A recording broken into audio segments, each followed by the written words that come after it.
ബയോകെമിസ്ട്രിയിൽ ഉപയോഗിക്കുന്ന മറ്റു ചില പ്രധാനപ്പെട്ട ടെസ്റ്റുകളെ കുറിച്ചാണ് ഇന്ന് നാം ഡിസ്കസ് ചെയ്യുന്നത്.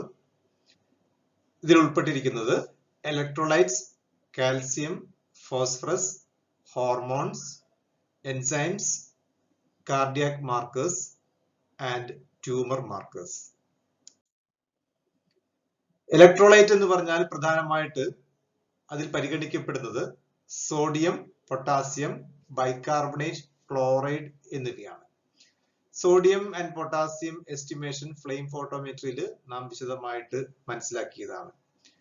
ഇങ്ങനെയുള്ള ഇലക്ട്രോലൈറ്റ് എസ്റ്റിമേഷന്റെ സിഗ്നിഫിക്കൻസ്, അതിന്റെ പ്രാധാന്യം എന്ന് പറയുന്നത് പ്രധാനമായിട്ടും hyper tension, heart diseases, renal diseases, liver diseases എന്നിവയുടെ മോണിറ്ററിംഗ് ആണ്.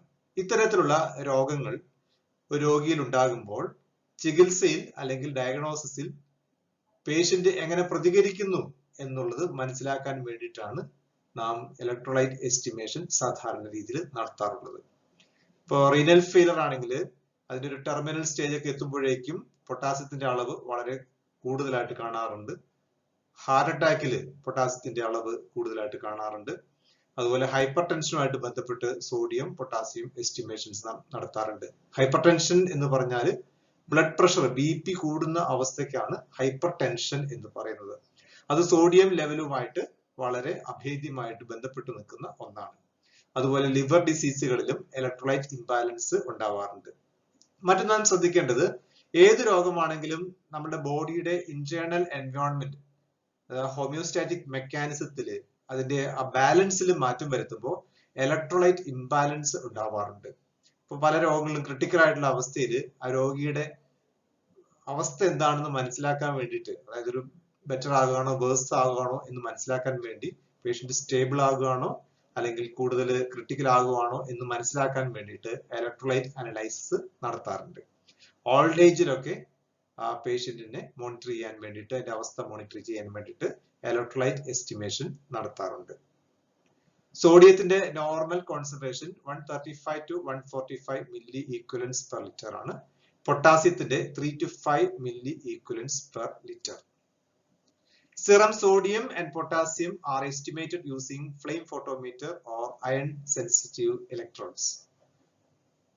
ഫ്ലെയിം ഫോട്ടോമെട്രി മുമ്പ് നാം ഡിസ്കസ് ചെയ്തതാണ്. ആ മെത്തേഡ് ഉപയോഗിച്ച്, ഒരു എമിഷൻ മെത്തേഡ് ആണ്, അത് ഉപയോഗിച്ച് പൊട്ടാസ്യം അല്ലെങ്കിൽ സോഡിയം ലെവൽ നമുക്ക് എസ്റ്റിമേറ്റ് ചെയ്യാൻ പറ്റും. അതുകൂടാണ്ട് അയൺ സെൻസിറ്റീവ് ഇലക്ട്രോഡ്സ് ഉപയോഗിച്ച്, ഒരു ബേണിംഗ് അല്ലെങ്കിൽ കമ്പഷൻ നടത്താതെ അയൺ സെൻസിറ്റീവ് ഇലക്ട്രോഡ്സ് ഉപയോഗിച്ചുകൊണ്ട് ഇലക്ട്രോലൈറ്റ് അനലൈസർ ഉപയോഗിച്ചും സോഡിയം, പൊട്ടാസ്യം എസ്റ്റിമേഷൻ നടത്താവുന്നതാണ്. ഇനി കാൽസ്യം, ഇതും ബ്ലഡിൽ കാണുന്ന ഒരു അയോൺ ആണ് കാൽസ്യം. കാൽസ്യത്തിന്റെ normal level 8.5 to 10.5 milligram per decilitre.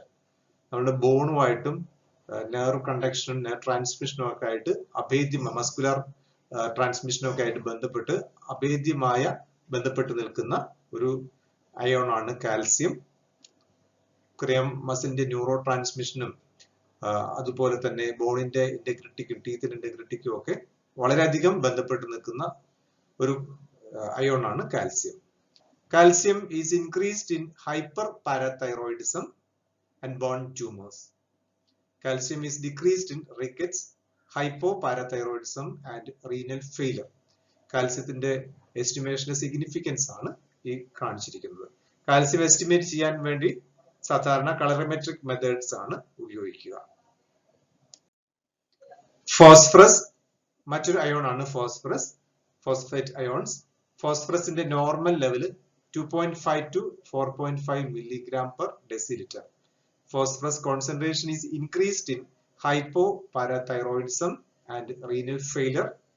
It is decreased in hyperparathyroidism, rickets and vitamin D deficiency. ഇത്തരത്തിലുള്ള രോഗാവസ്ഥയിൽ ഫോസ്ഫറസ് എസ്റ്റിമേഷൻ ആ രോഗങ്ങളെ ഡയഗ്നോസ് ചെയ്യാനും മോണിറ്റർ ചെയ്യാനും സഹായകമായിരിക്കും. ഫോസ്ഫറസും കളറിമെട്രിക് മെത്തേഡ് ഉപയോഗിച്ച് എസ്റ്റിമേറ്റ് ചെയ്യാവുന്നതാണ്. ഹോർമോൺസ്, ബയോകെമിസ്ട്രി ലാബില് ഒട്ടനവധി ഹോർമോണുകൾ പല രീതിയിലുള്ള ഇൻഡിക്കേഷൻസിന് വേണ്ടിയിട്ട് നാം എസ്റ്റിമേറ്റ് ചെയ്യാറുണ്ട്. അതിൽ ചെയ്യുന്ന ചില ഹോർമോണുകൾ മാത്രമാണ് ഇവിടെ കൊടുത്തിരിക്കുന്നത്. ഏറ്റവും കോമൺ ആയിട്ട് നാം എല്ലാം കേൾക്കാറുള്ള ഒന്നാണ് തൈറോയിഡ് ഫംഗ്ഷൻ ടെസ്റ്റ് അഥവാ TFT. തൈറോയിഡിന്റെ ഡിസോർഡേഴ്സ്, തൈറോയിഡിന് രണ്ട് രീതിയിലുള്ള ഡിസോർഡർ ഉണ്ടാകാം. ഹൈപ്പോ തൈറോയിഡിസം ഉണ്ടാകാം, ഹൈപ്പർ തൈറോയിഡിസം ഉണ്ടാകാം. തൈറോയിഡ് ഹോർമോണിന്റെ അളവ് കുറയുന്ന ഒരു അവസ്ഥ, അതിനാണ് ഹൈപ്പോ തൈറോയിഡിസം എന്ന് നാം പറയാറുള്ളത്. അതുപോലെ തൈറോയിഡ് ഹോർമോണിന്റെ അളവ് കൂടുന്ന അവസ്ഥ ഹൈപ്പർ തൈറോയിഡിസം. അതുപോലെ ഇതുമായിട്ട് ബന്ധപ്പെട്ട് ഗോയിറ്റർ എന്ന് പറയുന്ന രോഗത്തെ കുറിച്ച് നാം കേട്ടിട്ടുണ്ടാവും. തൈറോയിഡ് ഗ്ലാൻഡിൽ ഉണ്ടാകുന്ന എൻലാർജ്മെന്റിനാണ്, അത് വലിപ്പം വർദ്ധിക്കുന്നതിനാണ് നാം ഗോയിറ്റർ എന്ന് പറയുന്നത്. പല കാരണങ്ങൾ കൊണ്ട് ഗോയിറ്റർ ഉണ്ടാകാം. ചിലപ്പോൾ അത് മാലിഗ്നൻസി അഥവാ ക്യാൻസർ ആകാം. മറ്റു ചിലപ്പോൾ നമുക്ക് എല്ലാവർക്കും അറിയാവുന്നതുപോലെ അയഡിൻ ഡെഫിഷ്യൻസി കൊണ്ടും ഗോയിറ്റർ ഉണ്ടാകാം. അപ്പൊ അതെല്ലാം തൈറോയിഡിനെ ബാധിക്കുന്ന രോഗങ്ങളാണ്. അത്തരത്തില് തൈറോയിഡിനെ ബാധിക്കുന്ന രോഗങ്ങൾ ഡയഗ്നോസ് ചെയ്യാൻ വേണ്ടിയിട്ടും അതിന്റെ ട്രീറ്റ്മെന്റ് മോണിറ്റർ ചെയ്യാൻ വേണ്ടിയിട്ടും തൈറോയിഡ് ഫംഗ്ഷൻ ടെസ്റ്റുകൾ ചെയ്യാറുണ്ട്. തൈറോയിഡ് ഫംഗ്ഷൻ ടെസ്റ്റിൽ പ്രധാനമായിട്ടും എസ്റ്റിമേഷൻ ഓഫ് T3, തൈറോക്സിൻ എന്ന് പറയുന്നതാണ് thyroid hormone. Tetra Oedo ടൈറനിൻ T3, sorry try Oedo ടൈറനിൻ T3, tetraiodothyronine T4, then TSH, thyroid stimulating hormone. ഇത്രയുമാണ് തൈറോയിഡ് ഫംഗ്ഷൻ ടെസ്റ്റിന്റെ ഭാഗമായിട്ട് നാം എസ്റ്റിമേറ്റ് ചെയ്യുന്നത്.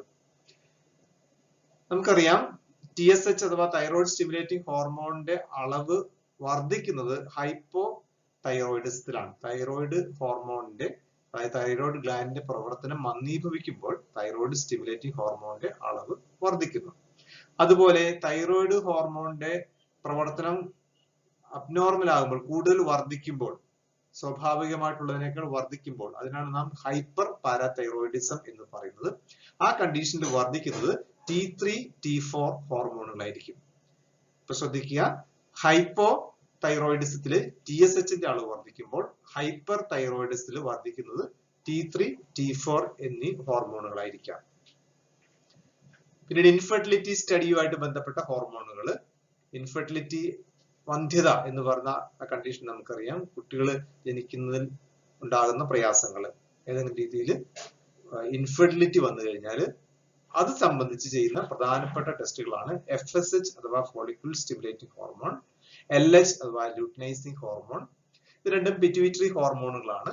അതുകൂടാതെ ഓവറി പ്രൊഡ്യൂസ് ചെയ്യുന്ന ഈസ്ട്രജൻ, പ്രൊജസ്ട്രോൺ, അതുപോലെ ടെസ്റ്റിക്കിൾസ് പ്രൊഡ്യൂസ് ചെയ്യുന്ന ടെസ്റ്റോസ്റ്റിറോൺ, അതുകൂടാതെ പിറ്റ്യൂട്ടറിയുടെ പ്രോലാക്റ്റിൻ. ഇത്രയും ഹോർമോണുകളാണ് പ്രധാനമായിട്ടും ഇൻഫെർട്ടിലിറ്റി സ്റ്റഡിയുമായിട്ട് ബന്ധപ്പെട്ടത്. ഫിമെയിൽ ഇൻഫെർട്ടിലിറ്റി സ്റ്റഡിയുടെ ഹോർമോണാണ് FSH, LH, oestrogen, progesterone and prolactin. Male infertility സ്റ്റഡിയുടെ ഭാഗമായിട്ടാണ് ടെസ്റ്റോസ്റ്റിറോൺ എന്ന് പറയുന്ന ഹോർമോൺ നാം ടെസ്റ്റ് ചെയ്യുന്നത്. ഇപ്പൊ ഹോർമോൺ അസേയില് ഇത് മാത്രമല്ല, മറ്റ് കോർട്ടെക്സ്, അത് അഡിനോകോർട്ടിക്കോ ഹോർമോണുകളും അതുപോലെ ഗ്രോത്ത് ഹോർമോൺ ഉൾപ്പെടെയുള്ള ഹോർമോണുകളും ഒക്കെ നാം പല കാരണങ്ങൾക്ക് വേണ്ടിയിട്ട് അസേ നടത്താറുണ്ട്. എങ്കിലും പ്രധാനമായിട്ട് കോമൺ ആയിട്ട് ചെയ്യുന്ന ആ ഹോർമോണുകൾ മാത്രമാണ് ഇവിടെ പ്രതിപാദിച്ചിട്ടുള്ളത്. എൻസൈമുകൾ, പല എൻസൈമുകളെ കുറിച്ച് നാം ഇതിനു മുമ്പ് പഠിച്ചിട്ടുണ്ട്. ആൽക്കലൈൻ ഫോസ്ഫേറ്റേസ്, ആസിഡ് ഫോസ്ഫേറ്റേസ്, അതുപോലെ AST, ALT, അങ്ങനെ പലതും കേട്ടിട്ടുണ്ട്. അതുകൂടാതെ കോമൺ ആയിട്ട് ചെയ്യുന്ന ചില എൻസൈമുകളാണ് ഇവിടെ പറഞ്ഞിരിക്കുന്നത്. അതിലൊന്നാണ് ആസിഡ് ഫോസ്ഫേറ്റേസ്. ആസിഡ് ഫോസ്ഫേറ്റേസ് ഹോർമോണിന്റെ എൻസൈമിന്റെ സിഗ്നിഫിക്കൻസ് എന്ന് പറയുന്നത് ഡയഗ്നോസിസ് ഓഫ് പ്രോസ്റ്റേറ്റ് ക്യാൻസർ ആണ്. പ്രോസ്റ്റേറ്റ് എന്ന് പറഞ്ഞാൽ മെയിൽ റീപ്രൊഡക്ഷനുമായിട്ട് ബന്ധപ്പെട്ട ഒരു ഗ്ലാൻഡ് ആണ് പ്രോസ്റ്റേറ്റ്. ആ പ്രോസ്റ്റേറ്റിന് ക്യാൻസർ ഉണ്ടാകുക ഓൾഡ് ഏജിൽ വളരെ കോമൺ ആയിട്ട് കാണുന്ന ഒരു പ്രതിഭാസമാണ്. അത്തരത്തില് പ്രോസ്റ്റേറ്റിന് ക്യാൻസർ ഉണ്ടായി കഴിഞ്ഞാൽ ആസിഡ് ഫോസ്ഫേറ്റേസ് എന്ന് പറയുന്ന എൻസൈമിന്റെ ബ്ലഡ് ലെവല് കൂടാറുണ്ട്. അപ്പൊ ആ ഡയഗ്നോസിസിന് വേണ്ടിയിട്ട്, പ്രോസ്റ്റേറ്റ് ക്യാൻസർ ഡയഗ്നോസിസിന് വേണ്ടിയിട്ട് ഉപയോഗിക്കുന്ന ഒരു ടെസ്റ്റ് ആണ് ആസിഡ് ഫോസ്ഫേറ്റേസ് എൻസൈം എസ്റ്റിമേഷൻ. ഇനിയുള്ളത് amylase. It is used for the diagnosis of pancreatitis. Pancreatitis എന്ന് പറഞ്ഞാൽ പാൻക്രിയാസ് ഗ്ലാൻഡിൽ ഉണ്ടാകുന്ന ഇൻഫ്ലമേഷൻ, അത് വൈറസ് കൊണ്ടും അതുപോലെ തന്നെ ബാക്ടീരിയ കൊണ്ടും ഒക്കെ ഉണ്ടാകാം. ആ കണ്ടീഷനാണ് നാം പാൻക്രിയാറ്റൈറ്റിസ് എന്ന് പറയുന്നത്.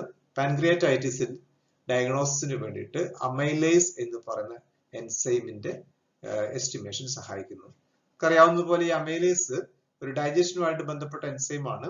പാൻക്രിയാസിന്റെ എക്സോക്രൈൻ പോർഷൻ, പാൻക്രിയാസ് ഗ്ലാൻഡിന് എൻഡോക്രൈൻ പോർഷൻ ഉണ്ട്, എക്സോക്രൈൻ പോർഷൻ ഉണ്ട്. അതിൽ എൻഡോക്രൈൻ പോർഷൻ ആണ് ഇൻസുലിൻ സെക്രീറ്റ് ചെയ്യുന്നത്. എക്സോക്രൈൻ പോർഷൻ സെക്രീറ്റ് ചെയ്യുന്ന ഒരു പ്രധാനപ്പെട്ട എൻസൈം ആണ് അമൈലേസ്. ഈ അമൈലേസ് സാധാരണ രീതിയിൽ ഇന്റസ്റ്റൈനിലേക്ക് ഓപ്പൺ ചെയ്യുകയാണ്, പാൻക്രിയാറ്റിക് ജ്യൂസിന്റെ കൂടെ ഓപ്പൺ ചെയ്യുകയാണ് ചെയ്യുക. ബ്ലഡിൽ നോർമലി വളരെ കുറഞ്ഞ അളവിൽ മാത്രമേ കാണാറുള്ളൂ, 40 to 140 യൂണിറ്റ്സ് പെർ ലിറ്റർ, ഇത്രയും മാത്രമേ കാണാറുള്ളൂ. പക്ഷെ പാൻക്രിയാസിന് ഇൻഫ്ലമേഷൻ ഉണ്ടായിക്കഴിഞ്ഞാൽ, വീക്കം ഉണ്ടായിക്കഴിഞ്ഞാൽ അമൈലേസിന്റെ ബ്ലഡ് ലെവൽ വളരെ വർദ്ധിക്കുന്നതായിട്ട് കാണപ്പെടുന്നു. അങ്ങനെ പാൻക്രിയാറ്റൈറ്റിസിന്റെ ഡയഗ്നോസിസിന് വേണ്ടിയിട്ട് അമൈലേസ് എസ്റ്റിമേഷൻ സഹായിക്കുന്നു. മറ്റൊരു എൻസൈമാണ് ഗാമ ഗ്ലൂട്ടമൈൽ ട്രാൻസ്ഫറേസ്, GGT. LFTയുടെ കൂട്ടത്തിൽ അത് മെൻഷൻ ചെയ്ത് പോയിട്ടുണ്ട്. ലിവർ ഫംഗ്ഷൻ ടെസ്റ്റ് നാം അതിന്റെ ഭാഗമായിട്ട് ആൽക്കലൈൻ ഫോസ്ഫേറ്റേസ്, AST, ALT എന്നിവ മുമ്പ് പഠിച്ചതാണ്. അതുകൂടാതെ സിഗ്നിഫിക്കൻസ് ഉള്ള മറ്റൊരു എൻസൈമാണ് ഗാമ ഗ്ലൂട്ടമൈൽ ട്രാൻസ്ഫറേസ് അഥവാ GGT. The normal value 10 to 50 U/L. Cardiac markers. These are the biomolecules released in acute coronary syndrome. ഹൃദ്രോഗങ്ങളില്, അക്യൂട്ട് ആയിട്ടുള്ള ഹൃദ്രോഗങ്ങളിൽ ബ്ലഡിൽ ബ്ലഡിലേക്ക് റിലീസ് ചെയ്യപ്പെടുന്ന ബയോമോളിക്യൂളുകളെയാണ് കാർഡിയാക് മാർക്കേഴ്സ് എന്ന് പറയുന്നത്. അക്യൂട്ട് കൊറോണറി സിൻഡ്രോം എന്ന് പറഞ്ഞാൽ പ്രധാനമായിട്ട് ഉദ്ദേശിക്കുന്നത് മയോകാർഡിയൽ ഇൻഫാക്ഷൻ, ഇസ്കീമിയ മുതലായവയാണ്. മയോകാർഡിയൽ ഇൻഫാക്ഷൻ ആണ് പൊതുവെ നാം ഹാർട്ട് അറ്റാക്ക് എന്ന് വിളിക്കുന്ന കണ്ടീഷൻ, ഹാർട്ടിന്റെ മസിലിനുണ്ടാകുന്ന ഡാമേജ്. അപ്പൊ ഈ ഹാർട്ട് മസിലിന് ഡാമേജ് ഉണ്ടാവാനായിട്ടുള്ള കാരണം ബ്ലോക്ക് കൊണ്ടുണ്ടാകാം. ബ്ലോക്ക് കൊണ്ട് തന്നെ ആ ഭാഗത്തേക്കുള്ള ഓക്സിജൻ സപ്ലൈ കുറഞ്ഞു പോകുന്നു, ബ്ലഡ് സപ്ലൈ കുറഞ്ഞു പോകുന്നു. അങ്ങനെ കാർഡിയാക് മസിലിന് ഡാമേജ് ഉണ്ടാകുന്നു. കാർഡിയാക് മസിലിന്റെ പ്രത്യേകത നമുക്കറിയാം. മയോകാർഡിയം അഥവാ കാർഡിയാക് മസിൽ ശരീരത്തിൽ കാണപ്പെടുന്നത് ഹാർട്ടിൽ മാത്രമാണ്. 3 തരം മസിലുകളെ കുറിച്ച് നാം പഠിച്ചിട്ടുണ്ട്: സ്കെലിറ്റൽ മസിൽ, സ്മൂത്ത് മസിൽ, അതുപോലെ മയോകാർഡിയം. അതിൽ ഈ മയോകാർഡിയം ഹാർട്ടിൽ മാത്രം കാണുന്ന സ്പെസിഫിക് ആയിട്ടുള്ള മസിലുകളാണ്. ആ മസിലുകൾക്ക് ഡാമേജ് ഉണ്ടാകുമ്പോഴാണ് ഹാർട്ടിന് പ്രോപ്പർ ആയിട്ട് പ്രവർത്തിക്കാൻ പറ്റാത്തത്. അതിന് കാരണം ഏതെങ്കിലും രീതിയിലുള്ള ബ്ലോക്ക് ഉണ്ടാകുന്നതിനെ കുറിച്ച് വിശദമായിട്ട് നമ്മൾ മുമ്പ് പഠിച്ചിട്ടുണ്ട്. ആ ബ്ലോക്ക് കൊണ്ട് ഹാർട്ടിന്റെ മസിലിലേക്കുള്ള ബ്ലഡ് സപ്ലൈ കുറഞ്ഞു പോകുന്നു. അതിന് ഹൈപ്പോക്സിക് ആയിട്ടുള്ള, അത് ഓക്സിജൻ സപ്ലൈ കുറഞ്ഞു പോകുന്നു. അപ്പോൾ പെയിൻ അനുഭവപ്പെടുന്നു. ആ പെയിൻ ആണ് നമ്മൾ ചെസ്റ്റ് പെയിൻ, അഞ്ജുന എന്ന് പറയുന്ന ചെസ്റ്റ് പെയിൻ. ഓക്കെ, ഇങ്ങനെ ഹാർട്ട് ഡിസീസ് ഉണ്ടാകുമ്പോൾ, ഹാർട്ട് മസിലിന് ഡാമേജ് ഉണ്ടാകുമ്പോൾ ബ്ലഡിലേക്ക് റിലീസ് ചെയ്യപ്പെടുന്ന ആ ബയോമോളിക്യൂളുകളെയാണ് നാം കാർഡിയാക് മാർക്കേഴ്സ് എന്ന് പറയുന്നത്. പ്രധാനപ്പെട്ട cardiac markers troponin I and T, CKMB, ഇതൊരു എൻസൈമാണ്, ക്രിയാറ്റിൻ കൈനേസ്, അതിന്റെ ഐസോ എൻസൈമാണ് MB, CKMB. ലാക്ടേറ്റ് ഡിഹൈഡ്രജനേസ്, അത് മറ്റൊരു എൻസൈമാണ്. Aspartate transaminase is also another enzyme. Myoglobin, അതൊരു പ്രോട്ടീൻ മോളിക്യൂൾ ആണ്. ദെൻ നാട്രി യൂററ്റിക് പെപ്റ്റൈഡ്, അതൊരു പെപ്റ്റൈഡ് ആണ്. പെപ്റ്റൈഡ് എന്ന് പറഞ്ഞാൽ അമിനോ ആസിഡുകൾ ചേർന്നുണ്ടാകുന്ന ചെറിയ മോളിക്യൂളുകളെയാണ് നാം പൊതുവെ പെപ്റ്റൈഡുകൾ എന്ന് വിളിക്കുന്നത്. ഈ പറയുന്ന കോമ്പൗണ്ടുകളെല്ലാം ഹാർട്ട് മസിലില് സ്വാഭാവികമായിട്ട് സാധാരണ രീതിയിൽ കാണുന്ന വസ്തുക്കളാണ്. ഈ ട്രോപ്പോണിൻ ഒരുതരം പ്രോട്ടീൻ ആണ്. I and T, പല രീതിയിലുള്ള ട്രോപ്പോണിൻസ് ഉണ്ട്. ട്രോപ്പോണിൻ I ഉണ്ട്, T ഉണ്ട്, C ഉണ്ട്. അതിൽ സിഗ്നിഫിക്കന്റ് ആയിട്ടുള്ളത് I and T ആണ്. ഇതൊരു ഒരു ഇൻഹിബിറ്ററി പ്രോട്ടീനും ഇത് ട്രോപ്പോമൈസിനുമായിട്ടുള്ള ബൈൻഡിങ് പ്രോട്ടീനുമാണ് ട്രോപ്പോണിൻ T. അതുപോലെ ക്രിയാറ്റിൻ കൈനേസ് എന്ന് പറയുന്ന എൻസൈമാണ്. ക്രിയാറ്റിന്റെ ഫോസ്ഫോറിലേഷന് സഹായിക്കുന്ന എൻസൈമാണ് ക്രിയാറ്റിൻ കൈനേസ്. ക്രിയാറ്റിൻ കൈനേസ് ഹാർട്ടിലെ മസിലുകൾക്കുള്ളിൽ റിച്ച് ആയിട്ട് കാണപ്പെടുന്ന ഒരു എൻസൈമാണ്. അതുപോലെ LDH അഥവാ ലാക്ടേറ്റ് ഡിഹൈഡ്രജനേസും ഹാർട്ട് മസിലിനുള്ളിൽ കാണുന്ന എൻസൈമാണ്. അസ്പാർട്ടേറ്റ് ട്രാൻസാമിനേസ് നമുക്കറിയാം ഹാർട്ടിലും ലിവറിലും കാണുന്നതാണ്. ഇപ്പൊ ലിവർ ഡാമേജ് ഉണ്ടെങ്കിലും അതുപോലെ ഹാർട്ട് അറ്റാക്കിലും അസ്പാർട്ടേറ്റ് ട്രാൻസാമിനേസ് റിലീസ് ചെയ്യപ്പെടുന്നു. അപ്പൊ അതുകൊണ്ട് ഈ അസ്പാർട്ടേറ്റ് ട്രാൻസാമിനേസിന്റെ മാത്രം പ്രസൻസ് ഒരിക്കലും ഹാർട്ട് അറ്റാക്കിനെ സാധൂകരിക്കുന്നില്ല. ഇപ്പൊ ബാക്കിയുള്ള ടെസ്റ്റ് ചേർന്നൊരു പാനൽ ഓഫ് ടെസ്റ്റ് ആണ് നാം ചെയ്യാറുള്ളത്. മയോഗ്ലോബിനും ഹാർട്ട് മസിലിൽ നിന്ന് റിലീസ് ചെയ്യപ്പെടുന്ന ഒരു പ്രോട്ടീനാണ്. നാട്രിയൂറിറ്റിക് പെപ്റ്റൈഡ്, അതിന്റെ ആക്ഷൻ നടക്കുന്നത് ഇത് കിഡ്നിയില് സോഡിയം അബ്സോർപ്ഷനായിട്ട് ബന്ധപ്പെടുന്ന ഒരു പ്രോട്ടീനാണ്, ഒരു പെപ്റ്റൈഡ് ആണ്. ഇത് ഹാർട്ട് മസിലിൽ റിച്ച് ആയിട്ട് കാണാറുണ്ട്. ഇത്തരത്തിലുള്ള കോമ്പൗണ്ടുകളുടെ പ്രസൻസ് ഈ നെഞ്ചുവേദനയ്ക്ക് ശേഷം ഹാർട്ട് അറ്റാക്കിന് ശേഷം ബ്ലഡിൽ കാണുക എന്നുണ്ടെങ്കിൽ അത് ഹാർട്ട് അറ്റാക്കിനെ കൺഫേം ചെയ്യാൻ വേണ്ടി ഉപയോഗിക്കാവുന്നതാണ്. കുറെ ECG സ്റ്റഡീസും അതുപോലെ തന്നെ മറ്റ് ഇൻവെസ്റ്റിഗേഷൻസും ഒക്കെ ചെയ്യാറുണ്ട്. എക്കോകാർഡിയോഗ്രാം പോലുള്ള ഇൻവെസ്റ്റിഗേഷൻസും ഒക്കെ ചെയ്യാറുണ്ട്. എങ്കിലും ബ്ലഡില് ഈ കാർഡിയാക് മാർക്കേഴ്സിന്റെ പ്രസൻസ് മീൻസ് അതിന്റെ ഇൻക്രീസ്ഡ് കോൺസെൻട്രേഷൻ എന്ന് പറയുന്നത് അക്യൂട്ട് കൊറോണറി സിൻഡ്രോമിന്റെ കൺഫർമേഷന് വേണ്ടി സഹായിക്കുന്ന ഒന്നാണ്. ട്യൂമർ മാർക്കേഴ്സ് ആണ്. ട്യൂമർ മാർക്കേഴ്സ് സാധാരണ രീതിയിൽ ഈ കാലഘട്ടങ്ങളിൽ വളരെയധികം ചർച്ച ചെയ്യപ്പെടുന്ന ഒന്നാണ്. കാരണം ക്യാൻസറിന്റെ ഏർലി ഡിറ്റക്ഷൻ എന്നുള്ളത് വളരെ പ്രധാനപ്പെട്ട ഒന്നാണ് അതിന്റെ ട്രീറ്റ്മെന്റിനെ സംബന്ധിച്ചിടത്തോളം. പലപ്പോഴും പല ക്യാൻസറും അത് നേരത്തെ തന്നെ അതിന്റെ ഏർലി സ്റ്റേജിൽ തന്നെ കണ്ടെത്തുകയാണെങ്കിൽ ട്രീറ്റ് ചെയ്യാൻ പറ്റുന്നതാണ്. അങ്ങനെ ക്യാൻസർ ഡയഗ്നോസിന് സഹായിക്കുന്ന ചില മോളിക്യൂളുകളെയാണ് നാം ട്യൂമർ മാർക്കേഴ്സ് എന്ന് വിളിക്കുന്നത്. ഈ molecule, these are the biomolecules produced by cancer tissue or by body in response to cancer. ഇപ്പൊ ഈ ട്യൂമർ മാർക്കേഴ്സ് ഒന്നുകിൽ ആ ക്യാൻസർ കോശങ്ങൾ തന്നെ സെക്രീറ്റ് ചെയ്ത് നമ്മുടെ ബോഡി ഫ്ലൂയിഡ്സിലേക്ക് റിലീസ് ചെയ്യുന്നതായിരിക്കാം. അതല്ലെങ്കിൽ ക്യാൻസർ വരുമ്പോൾ നമ്മുടെ ശരീരം അതിനെ പ്രതിരോധിക്കാൻ വേണ്ടിയിട്ട് സെക്രീറ്റ് ചെയ്യുന്ന വസ്തുക്കളായിരിക്കാം. രണ്ട് രീതിയിലാണെങ്കിലും ആ വസ്തുക്കളുടെ പ്രസൻസ് എന്ന് പറയുന്നത് നമ്മുടെ ശരീരത്തിൽ ക്യാൻസർ ഉണ്ട് എന്നുള്ളതിന്റെ ഒരു തെളിവായിട്ട് എടുക്കാൻ പറ്റും. It may be detected in blood and other body fluids. ഇത് കണ്ടെത്താൻ പറ്റുന്നത് ബ്ലഡിലും അതുപോലെ മറ്റ് ബോഡി ഫ്ലൂയിഡ്സിലുമാണ് ഈ ട്യൂമർ മാർക്കേഴ്സിനെ ഡിറ്റക്ട് ചെയ്യാൻ പറ്റുക. സ്പെസിഫിക് ആയിട്ട് ഉപയോഗിക്കുന്ന ബ്ലഡും അതുപോലെ മറ്റ് ബോഡി ഫ്ലൂയിഡ്സും ആയിരിക്കും. Usually detected using immunoassay techniques ഉപയോഗിച്ചിട്ടാണ് ഡിറ്റക്ട് ചെയ്യുക. ഇമ്മ്യൂണോ അസേ ടെക്നിക് എന്ന് പറഞ്ഞാൽ ആന്റിജൻ ആന്റിബോഡി റിയാക്ഷൻ ആണ്. ഈ ഉണ്ടാകുന്ന ഈ ബയോമോളിക്യൂളിനെതിരെയുള്ള ആന്റിബോഡി നാം കൃത്രിമമായിട്ട് പ്രൊഡ്യൂസ് ചെയ്ത് ആന്റിബോഡി റിയാക്ഷൻ നടത്തി ഒരുപാട് മോഡേൺ ആയിട്ടുള്ള ടെക്നിക്സ് ഉണ്ട്. ആ ടെക്നിക്സ് ഉപയോഗിച്ചിട്ട് നമുക്ക് ട്യൂമർ മാർക്കേഴ്സിനെ ഡിറ്റക്ട് ചെയ്യാൻ വേണ്ടി സാധിക്കുന്നു. It is used for diagnosis and monitoring of cancer. Cancer ഡയഗ്നോസിസിനും അതിന്റെ ട്രീറ്റ്മെന്റ് മോണിറ്ററിംഗിനും വേണ്ടിയിട്ടാണ് ട്യൂമർ മാർക്കേഴ്സ് പ്രധാനമായിട്ട് ഉപയോഗപ്പെടുത്തുക. ഇമ്പോർട്ടന്റ് ആയിട്ടുള്ള കോമൺ ആയിട്ടുള്ള ട്യൂമർ മാർക്കേഴ്സ് നമുക്ക് നോക്കാം. AFP അഥവാ ആൽഫ ഫീറ്റോ പ്രോട്ടീൻ. ഇത് ലിവറിനുണ്ടാകുന്ന ക്യാൻസറിലാണ്. AFP ബ്ലഡിലാണ് കാണപ്പെടുക. ബ്ലഡിലുള്ള ആൽഫ ഫീറ്റോ പ്രോട്ടീന്റെ ലെവൽ നമ്മൾ ലിവർ ക്യാൻസർ ഡിറ്റക്ഷന് വേണ്ടിയിട്ട് ഉപയോഗിക്കുന്നു. Then carcinoembryonic antigen, CEA, carcinoembryonic antigen. ഇത് കൊളോൺ ക്യാൻസറിനെ ഡിറ്റക്ട് ചെയ്യാൻ വേണ്ടിയിട്ടാണ്. കാർസിനോ എംബ്രിയോണിക് ആന്റിജൻ നാം കൊളോൺ ക്യാൻസറിനെ ഡിറ്റക്ട് ചെയ്യാൻ വേണ്ടിയിട്ടാണ് ഉപയോഗിക്കുക. കൊളോൺ എന്ന് പറഞ്ഞാൽ ഇൻഡസ്ട്രിയൽ, ലാർജ് ഇൻഡസ്ട്രിയൽ ആണ് കൊളോൺ എന്ന് പറയുക. റെക്റ്റത്തിലും കൊളോണിലും കാണുന്ന ക്യാൻസർ ആണ് CEA, കാർസിനോ എംബ്രിയോണിക് ആന്റിജൻ വഴി നമുക്ക് ഡയഗ്നോസ് ചെയ്യാൻ പറ്റുന്നത്. Then prostate specific antigen, PSA, അത് പ്രോസ്റ്റേറ്റിന്റെ ക്യാൻസർ ആണ്. പ്രോസ്റ്റേറ്റിന്റെ ക്യാൻസറിൽ കാണപ്പെടുന്ന മറ്റൊരു എൻസൈം നാം മുമ്പ് പഠിച്ചിരുന്നു, ആസിഡ് ഫോസ്ഫേറ്റേസ്.